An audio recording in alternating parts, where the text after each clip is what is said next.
Welcome to the show. Tasmina and I are at Pinewood Studios, the iconic centre of the British film industry, where many a cinematic and television legend has been born. And this sundial reflects the contribution to the film industry of a very special lady who helped give us some of the most unforgettable moments engraved into our childhood memories. Sylvia Anderson was the joint creator of the series Supercar, Fireball, XL5 and Thunderbirds, not to mention Space 1999, filmed on this very lot at Pinewood. And today Taz and I have the pleasure of interviewing Sylvia's daughter Dee, and other showbiz legend, who together are not the Thunderbirds but the Wonderbirds, and they most certainly are go. Hello! Hi guys! Lovely to see you guys. The Wonderbirds and their brand new show Beauty Angels are composed of ladies of a certain wonderful vintage who've been wowing an ever-growing online audience over the course of successive lockdowns. Alex and I are in conversation with Dee Anderson, Linda Lusardi and Debbie Arnold. Welcome to the show. Hello. Thank you. So here we are at Pinewood Studios. I'm sure all of you, given you are all showbiz royalty, must have done some work here in the past. Yep, absolutely. I mean, I remember it as a kid with my parents, obviously, shooting things like Space 1999 and a film called Doppelganger, which is still on the circuit. I don't know if you know that, Alex. Doppelganger? No, I was in that, I think. Yeah, you got a I was doppelganger. playing myself. One was bad, one was good. That's life. So some things never change then. Yeah, exactly.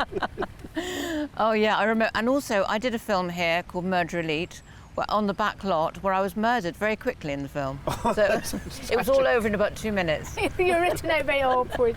What about yourself, Linda? You I must have done have some work. filmed here, and my son's an actor, and he's been here for auditions when he was a kid. And I remember we went in the water tank because he had to do an underwater thing, and I was just blown away. Yeah. Debbie, of course, where do I start with your accolades in terms of the number of programmes you have been in? Oh yeah, but I worked here. I worked here the first time in the Pink Panther movies because they were shot here. So I had a tiny part in one of those, and the most exciting thing is it was the restaurant, because people used to have their own tables. So each film would have their own table. You used to walk in there and see the biggest stars in the world. It is the most fantastic place to work, and I love it. And I did make a film here a few years ago called Photo Shoot with John Altman. It's lovely to film here. And did you fall over and get a bump in the head when you were doing the Pink Panther? Oh, honestly, one of the scenes that Peter Sellers had to do is that he had to talk to somebody, and I had to come between them, and he put an ice cream in my face. That's what happened. And they must have shot it 5,000 times. It was so fun. At the last, I just couldn't speak because every time, because they were just talking to each other, and I don't even know if it got in the film. I don't even know if it was in the film. With free ice cream and you're still complaining. Good God. Well, obviously it's great times you've had at Pinewood, but I'm very interested as we came in today to film to see that they're enforcing masks, and that's all very, very big here, obviously protecting everybody who's on set in the various different lots. But, you know, in lockdown, you ladies have come up with some wonderful ideas to keep us entertained, and it has been a difficult time for everyone and continues to be so. But a move from TV into online sort of filming. Let's start first of all to talk about the Wonderbirds, because Linda, your association with Debbie and Dee started from being a guest on the Wonderbirds. So let's start with Debbie and Dee, a bit about how the Wonderbirds came about and how you then, did you know Linda before? Was Linda just a guest, and then from there you developed into your new show? Well, Debbie actually came up with the idea of Wonderbirds, and it was 4 mates on a Zoom call, and it was so hilarious the night before lockdown that we all thought, we've got to share this with the world. And then like 14 or 15 million hits later, it's amazing how it's actually just taken off. And Linda was a very, very good friend of mine anyway, but I really wanted to talk to her about her COVID experience because sadly Linda had COVID. And so that's how she came on the show. I'll let you take that from there. Oh no, so they interviewed me about how I was getting on, and then they said, come back and let us know how you're getting on later on. And I kept coming back. And then, I don't know, people were sort of asking about beauty tips and things. So Debbie said, why don't you put together like Linda's bargain bucket? And so I was looking at products and things that were out. Not that people saying she's the bargain bucket. Well, I'm a bit of a bargain bucket girl. I do love a bargain. I do love a bargain. And so I was putting together sort of packages of maybe 5 products each week. and going on the show. And then from that, Debbie said we should do a show on our own. Yeah. You know, a beauty show. I was watching an episode of Beauty Angels, as you do, off an Alec, evening. Alec one's coming out soon, which is just for men. Oh yeah, only. then tomorrow. Well, I might watch that one. Is as there well. a bargain bucket for that as well? Because we would be up for that. No, but I'll stop. You were busy zapping imperfections with laser treatment, and I was struck by just how frank it was. You know, the no holds barred. Let's put Well, it there's that no way. point in doing a beauty show if we sit there going, oh, this is all perfectly natural, you know. Not that I've had any sort of major invasive stuff done, but I didn't realise that, you know, as you get older, ladies get brown spots, you know, age spots, or liver spots they're sometimes called, and honestly, you can get rid of them in seconds. You just have them lasered, they dry up and come off. Well, what do you think that, you know, you've been in show business for a long time, all of you, real veterans and, you know, people we look up to. All right. All right, don't think it that way. Merely alluding to your vast experience and how that helps other people, you know, by the work that you're doing. I mean, the beauty stuff, do you think it's easier? There's a lot of pressure on young people now, you know. My mum was in show business. You all have families in show business. We'll come on to that later because I'm interested to talk about your offspring. But do you think it's easier as you get older to feel less pressurised by how you look and be more honest about what you do? I think to you're make still yourself as look the way you do? pressurised. Yeah. I don't think that goes. But the fact is, you know, you can't look at somebody who at 60 looks better than they did when they were 20 and think that they've had nothing done. And I think, you know, everybody, even if you've had your teeth done or you've had, you know, little bits and pieces, you know, you dye your hair, you wear makeup. That's doing stuff. But there's so many treatments you can have done that, you know, like we've been having them, haven't we? Hydrofacials and Saluma, like light therapies and things that, you know, are really quite pleasurable to have done, not invasive, and they really, really help your skin. And oil therapy, and then men have these treatments as well, Alec. You know, they really do.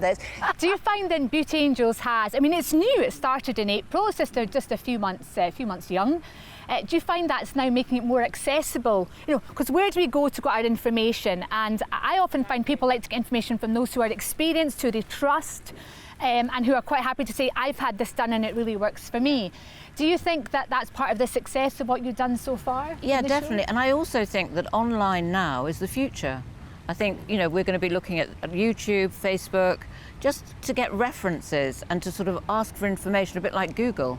So I think this is brilliant that it's actually suddenly taken off, and a great surprise and a wonderful surprise for us. And will it become the sort of staple diet of actors? I mean, you know, obviously your family's been associated with some of the greatest television series of all time, and obviously Linda and Debbie, you've been in just about every soap there is to watch. But you think we're moving into an age where, you know, soap operas must have been the meat and drink to so many actors in this country, but we're now moving to an age where it's going to be online shows is going to be the staple thing you do, and you might do the occasional film. I think the nice thing about online is that we are able to control it. We a bit like the pioneers when they first came into the film industry. You know, you could just make a film, couldn't you? And it would just be shown. And I think now we're kind of pioneering, especially for our age group. We are now the pioneers of you know, online shows for our age group because nobody else has done it. We get the questions from the public, so we're answering the things that they want to know. So the women are coming through saying, I've got rosacea, or, you know, different things wrong, or baggy eyes, or rosacea. I always say that wrong, don't I? Rosacea. And so we're addressing the things that they're worried about, you know, so we're directly answering the public's questions, which is fantastic. And let's come back to COVID, Linda, because you obviously had a terrible experience with it. Tell us about, first of all, Linda, as we're living through this nightmare and we're all double jabbed and feeling double jagged, we say in Scotland, and feeling all the better for it. You know, how was the experience for you? An absolute nightmare for the whole family, really. Both of my husband and I ended up in hospital. I was on full oxygen for 10 days and wasn't sure if I was going to make it. You know, I had a wonderful young doctor that sort of said, at your age, I can't promise you anything. We don't know what we're dealing with. So, you know, sort of say your goodbyes. So it was like, it was very, very scary. But I try not to think about it. You should have known you wouldn't settle for just one stage call at the end. No, absolutely. Encore. So anyway, I've sort of put it where it belongs 18 months ago, that's gone past and we're moving on. And of course, you've used the time all over in your programmes, as in COVID, to engage with people. Now, you've moved also from Wonderbirds, it was online extravaganza, now to your stage show. You had a performance, and what was that like being in You were front of supposed to be brilliant there, folk? but you couldn't get there. I know. We were on the M6. Well, the Wonderbirds Live was very interesting as well. I mean, you know, it was fantastic to have a live audience. It was a completely different sort of show. And we had all the bad boys of soap that came on with us. So we had Conor McIntyre, John Altman and Brian Capron.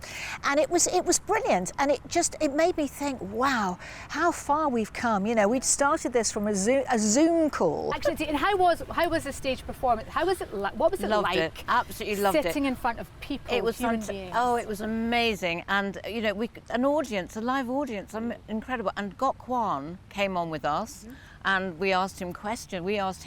It was fantastic. So, I mean, you've done so many things in showbiz, all three of you. But I mean, is there a preference? I mean, is it really the live audiences you love, or does everything have its own advantages and disadvantages? You first, Steve. Yes, I think so. I think live is fantastic because, as we said, you know, it's the connection with the audience, and you get the feedback straight away, and it's the buzz of actually going on stage, and it's scary and exciting and wonderful, but filming too has got its amazing sort of. It's just there. It's immediate and really, it you know, you can get into the characters.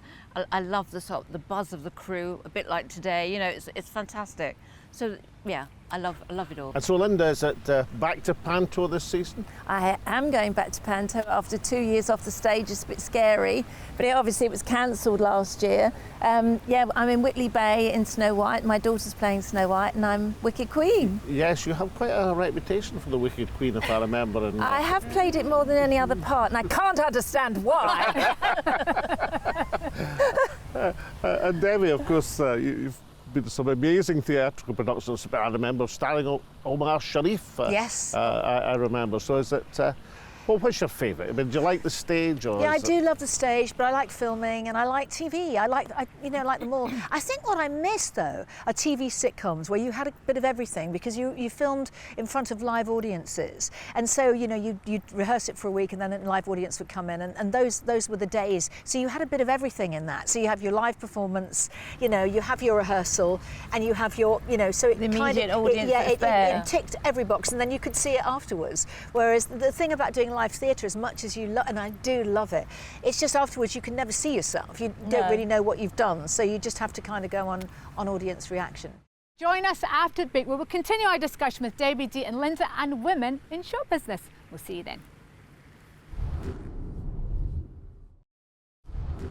Welcome back. Taz and I are at Pinewood Studios, just outside London, where we're interviewing some very special ladies, the online sensations of the Wonderbirds and Beauty Angels. So welcome back, Debbie, Linda and Dee. Now, before the break, we were talking about women in show business and the takeover online in terms of TV now in the COVID sort of lockdowns that we've been through. What's it like? Do you not think it's easier when you're doing your own show? Nobody telling you what to do when it's online, complete autonomy. As women in show business, is there not a certain oomph you get from that? Yeah, definitely. I think actually it's been a real revelation for us to launch something, as you say, nobody's actually telling you what to do or what to say. We have the freedom online as well to say exactly what we want. It's been a wonderful, wonderful experience all around. So yeah, I would say as women, it's been very empowering. Can I just say, women are so good at recognising each other. It's a perfect example in front of us, and appreciating each other and what they have to offer. Do you get the same from men in show business? Dee, I mean, your mum and dad, of course, the creators of co-creators of so many things. Who got the fame out of it all? Oh, my dad, definitely. My mother was actually the creative entity. She was the one who came up with all the storylines. She built the characters, she created all the characters, and she wrote most of the scripts. And yet my father actually got all the credit, which isn't fair, is it? So now, you know, people do say to me about, oh, it's great, you know, that to meet your dad and to know your dad. But actually, it was my mum who did everything. And in those days, it was always the guy that Yeah. got his name above the title. And it hasn't changed that much, really. And it's only people like yourself, Alex, who, you really support women. Of course, Taz, it goes without saying. But, and it has been difficult for us. And I think we should do more to get, women centre stage in the industry. And do you think the online world is less sexist, male dominated? Well, I guess because we have more freedom, but that's a very good question because I don't know. I think, a lot of people in the social media gurus are male, but I do think that a lot of females are coming up now. And I think, as we've launched, as Debbie said, we're launching this show, we've captured this audience, we've captured a female audience. And I think it's the first time it's been harnessed in this way. So I think that's revolutionary in itself. And especially for the age demographic that we're looking at as Yeah, well. There's yeah. not a lot of stuff out there for over 40s. No, and women. I think the thing is that what's so weird about this is that they say the grey pound, which I think is a disgusting thing to say, but we are looking at a demographic of women who are sort of over 50 who've got money to spend, And they're overlooked, Yeah, aren't they they, are most of the- overlooked by Yeah. television companies as well. With the commercials that they make are all for younger people. This is how they get everything done. Also in all the soaps, all the TV things they're younger people. So what are we as older people? What are we supposed to look at on the TV? So it's really ridiculous by what's happened. And then you get things that are made by younger people about older people, and they're ridiculous. Yeah. They're running around an old Well, we age know home. when they're casting and they say we need a 60-year-old old woman, Yeah. and we go up for it, they go, What are you doing? no, here? no, What are you doing here? no, you don't look like a You're sure 60-year-old. Yes, no, but we do look like Exactly. 60-year-olds look now. But Colours. that's the whole point. People are ageless, aren't they? You don't walk down the street with a thing over your head saying, I am this age, do you? So when somebody sees you and engages with you, you are who you are. Now, I was once in 1 week, I got a part for a 60-year-old, I got a part for a 35-year-old, and I got a part for a 50-year-old. 3 different parts I went up for, and they were all different ages. Why are then the television channels missing out on this age group? You've got an active, you've identified it. You obviously now need to commercialise that to make money. I mean, this is the question. Are you making money out of what you're doing? Or is that this next stage to come? That's the next stage. Yeah. It's all at the moment. It's exactly how the television industry started. It's exactly how the film industry started at the beginning, where people just did their own things, Yep. and slowly but surely. But I people do got think on the board. Slowly it's industry is building, it's changing. building, yeah. Because we interviewed, it was Sheila, what was her name? Sheila MacLeod. MacLeod. Oh, yeah. Yeah, she's a wonderful female director, actress.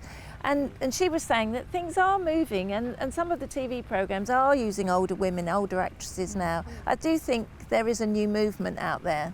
But women in beauty, it's not just women in beauty, men are very interested Well, in we've just beauty now. finished Yes. editing the men's show, which goes out tomorrow, I think. And, we've got men having all sorts of treatment, and we've got a plastic surgeon saying more men are coming in now. We've got the clinics, the cosmetic skin clinics saying about more men coming in. But it's really funny because I'm single at the moment, and I met a man the other night, and all I thought when I was looking at him was, oh, he needs his eyes doing, and he should, what's happened to me? He needs his eyes doing. Oh, perhaps he could have a little bit of a lift here. And I thought, well, now years ago, you would never think like that. Well, of course, we're talking about eye, but I'm now looking into the eyes of Lady Penelope, am I not? Yes. Yes, the inspiration Tell us for. about that. Well, because my mum created the character, which is actually the doll or puppet, as people say, she was actually looking at different face shapes. And she said to me that as a kid, she said that I had, huge eyes and a certain shape. So she modelled the eyes of Lady Penelope on my eyes. Something like that, insured or something. I know I shouldn't. Well, they're beautiful. And is there, however, a huge pressure on younger women, in particular, and men, coming into show business to look good all of the time? You're constantly on Instagram, on social media. You can't even go out to buy a pint of milk without being photographed. Is the pressure greater now than it was before? I think it is because, and I don't think it's anything to do with showbiz. I just think young girls, young fellas, like you say with the Instagram, they're constantly looking at perfect images. But they can find out what there is to have done. They can find out what treatments there are and creams and things, not just through shows like ours, but it's all there at, touch of a button. So I know my daughter's 24 and she edits beauty angels, and she puts up with us all, doesn't she? And she sits us there on the Zoom calls, tells us what to do, and then she cuts the programme together. But she is a singer, and she was on The Voice, she was on Team Tom. But she's very aware of like her skin, especially her skincare. And she's always trying different products and different things and reviewing them. And so I just think that girls are very interested in beauty now. And you see all the girls on Love Island, they all wear so much makeup. And so they're very aware, much more aware than when I was 24. And Debbie, your beautiful daughters are both active as well, show business and charity work, I should add too. Yeah, this is interesting because I was always brought up with a very beautiful mother, and I wasn't beautiful at all I was a big sort of fat child and everything else, so I always had her to look up to, but she never ever said to me, you've got to lose weight. Never gave me any pressure. So naturally, as I just grew up, I just sort of got slimmer and started to obviously copy what she did and makeup and stuff. But my eldest daughter was in Hollyoaks for quite a long time, and that's when the pressure started on her, because you're in a series like that and you have to look good. And now with all of the social media, I mean, these girls are constantly looking at themselves all the time. They're on cameras all the time. I mean, it's terrifying. And if you don't have a filter on your face, you don't really know what you look like. So that everything's filtered, everything's slimmed out, and then if you see yourself in real life, it must be a real shock. So that's what worries me about the girls of today.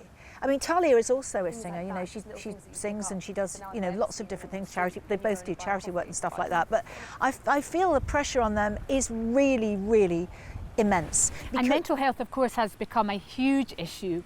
Always has been. Perhaps we're more aware of it. In the TV world, there may be some to a certain extent. But what about online? What support is there for people who are exposed? Well, I don't know, and I don't know where it's going to end. I mean, this is the problem. And I know we're not talking about sex, but we can talk about sex. I'm thinking as well that how people grow up finding out about sex is just ridiculous, because it's not how it really is. No. It has to. People have forgotten what it's like to just interact in a pub to be normal. And I think this is what worries me. Except with my kids, they kind of don't feel like that. When I talk to them about things that worry me, they're fine about it. They say, they're probably more used. They've been brought up with online stuff, and I suppose we haven't. So we find it, possibly it's our generation that finds it a bit more frightening. If you were to weigh up on-screen time, for instance, or the enormity of their character, I mean, I know we have no idea whether men are paid as much as women. I don't think you have access even to that information. We've got some indication from the revelations about the BBC salaries. And that set off a series of detonations, as some of the most prominent women presenters on television suddenly realised that Gary Lineker was earning more than the rest of them put together. But also it's down to what your agent negotiates. I mean, I've been on jobs where there have been 5 girls and we're all being paid different depending on how much your agent's asked for. So it's having... Good agent. Yes, I have actually. But I do think that's right, Taz. I think, because I was reading actually recently about Grey's Anatomy, the lady... Ellen Pompey, who is, been playing the lead, and she was saying that she was getting less than the male leads, and they wouldn't fight it with her. But they fought it now, obviously. But I think that happens a lot. It's just so wrong, though, isn't it? And that's what happened. I mean, when Friends made history. Yeah. You know what happened with Friends when they renegotiated, when their contracts came up for renegotiation. They all said they all wanted to be paid the same.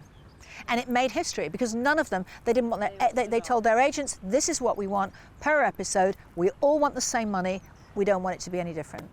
What advice, if I was to ask you to give a single piece of advice to young women watching the show who are trying to embark upon a show business career, who are perhaps in show business, as to what the future might hold for them in? I think it's really important to have self-belief, believe in yourself and be yourself.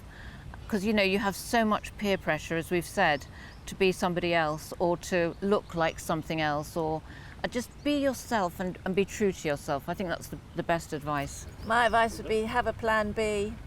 And my advice and would get be some education, because it's so in difficult Scottish in politics, this business. that's something I advised as well. But my advice would not be that. Because I believe that you should always, this is what you want to do, that's what you have to do. If that is what you really want to do, because you've got to have a very thick skin and you've got to go for it. And if I had a plan B, I wouldn't have done it. So I think it's possibly different today, but I don't have the same. But the other thing is, and I was given this advice many, many years ago, if you don't get a part, it's not because you're not good enough, it's because you're not right. And that really, really, really helps, you know. And what's next? What's next for the Wonderbirds and Beauty Angels?